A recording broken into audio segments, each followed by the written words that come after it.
بسم الله الرحمن الرحيم ألف لام را تلك آيات الكتاب وقرآن مبين ربما يود الذين كفروا لو كانوا مسلمين ذرهم يأكلوا ويتمتعوا ويلههم الأمل فسوف يعلمون وما أهلكنا من قرية إلا ولها كتاب معلوم ما تسبق من أمة أجلها وما يستأخرون وقالوا يا أيها الذي نزل عليه الذكر إنك لمجنون لو ما تأتينا بالملائكة إن كنت من الصادقين ما ننزل الملائكة إلا بالحق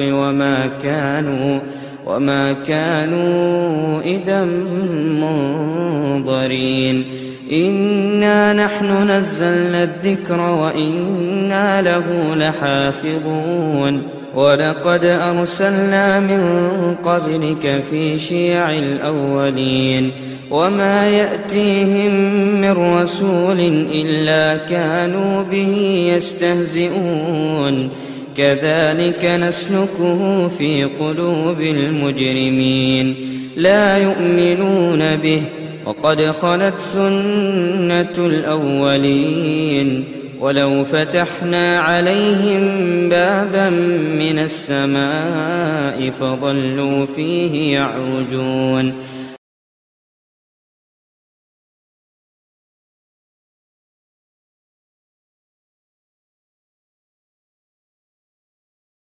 دعوت خطاب دے رہا ہوں جناب مولانا محمد معروف سلفی صاحب کو.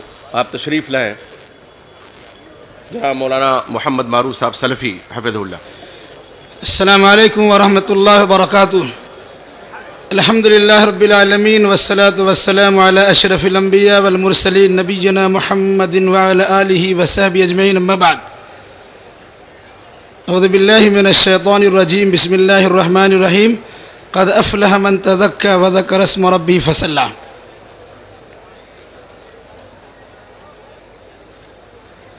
جناب صدر، معزز علماء کرام اور تمام حاضرین و حاضرات،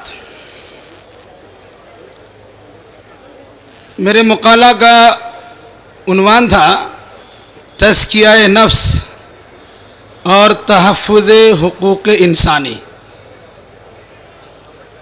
میں مناسب سمجھتا ہوں کہ اسی عنوان کے تحت کچھ باتیں آپ کے سامنے آ جائیں. اس عنوان میں 5 الفاظ ہیں. ہر لفظ پر صرف 1 منٹ بولنے کی اجازت ہے. تزکیہ نفس، تحفظ، حقوق انسانی.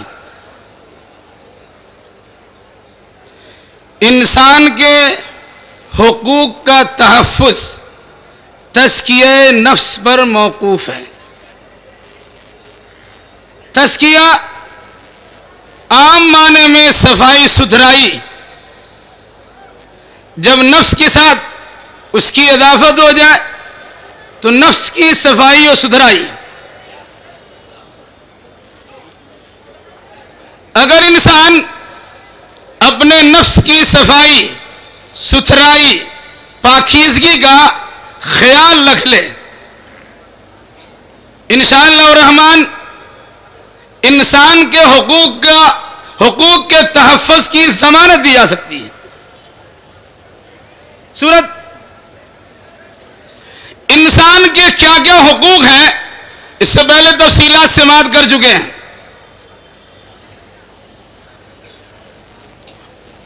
ان کے اعادہ کرنے کی ضرورت نہیں ہے. مالی تحفظ ہو یا مالی حقوق کی تحفظ ہو، جانی حقوق کی تحفظ ہو، عزت و آبرو جیسے حقوق کی تحفظ ہو، یہ ساری چیزیں تزکیہ نفس کے اوپر ہی موقوف ہے. ایک انسان اگر اپنے آپ کو صاف کرتا ہے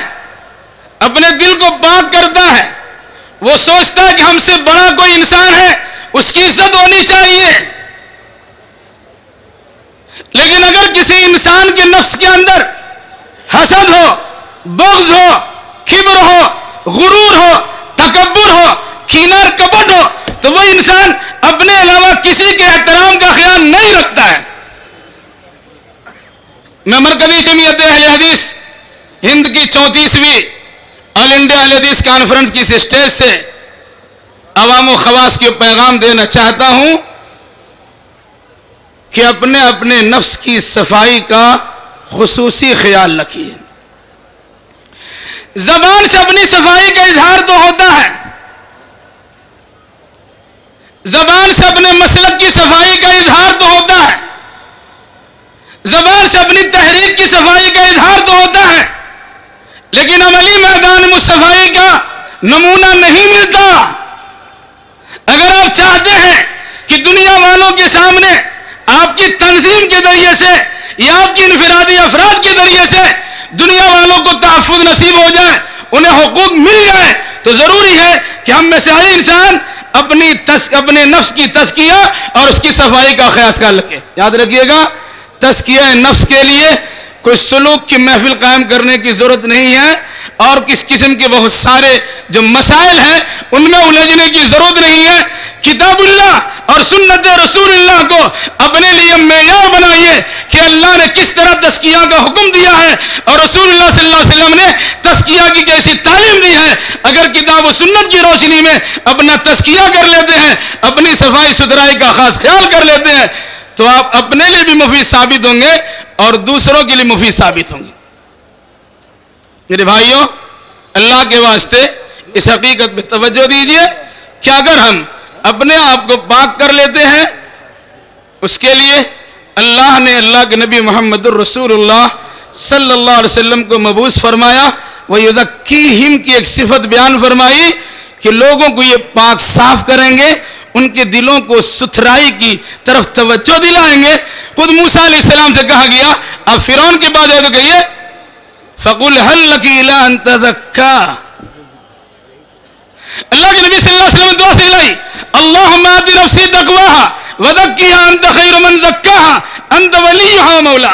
ارے بھائیو، میں گزارش کرتا ہوں کہ اپنا تزکیہ کا خیال رکھا جائے، اپنے آپ کو سدھارا جائے، اپنی صفائی کا خیال رکھا جائے، اور عوام و خواص تک اس پیغام کو عام کیا جائے کہ اگر دنیا میں امن چاہتے ہیں کہ جس کے ذریعے سے حقوق کی حفاظت ہو سکے، حقوق پہنچائے جا سکے، تو اپنے دل کو صاف کر لے، اپنے دل کو پاک کر لے، کدورتوں سے، نفرتوں سے، بغض سے، ناز سے، دشمنی سے، تکبر سے، کینہ کپٹ سے، تعلی سے، تعلی سے، تکبر بڑائی سے اپنے آپ کو پاک صاف کر لیتے ہیں۔ انشاءاللہ الرحمن ہر انسان یہ پیغام لے کے جائے کہ مرکزی جمعیت اہل حدیث کی اس اجلاس نے یہ ہمیں پیغام دیا ہے کہ اپنی صفائی کا اختیار کرتے ہوئے پوری دنیا کی صفائی اور اس کی ستھرائی کا خیال رکھا جائے۔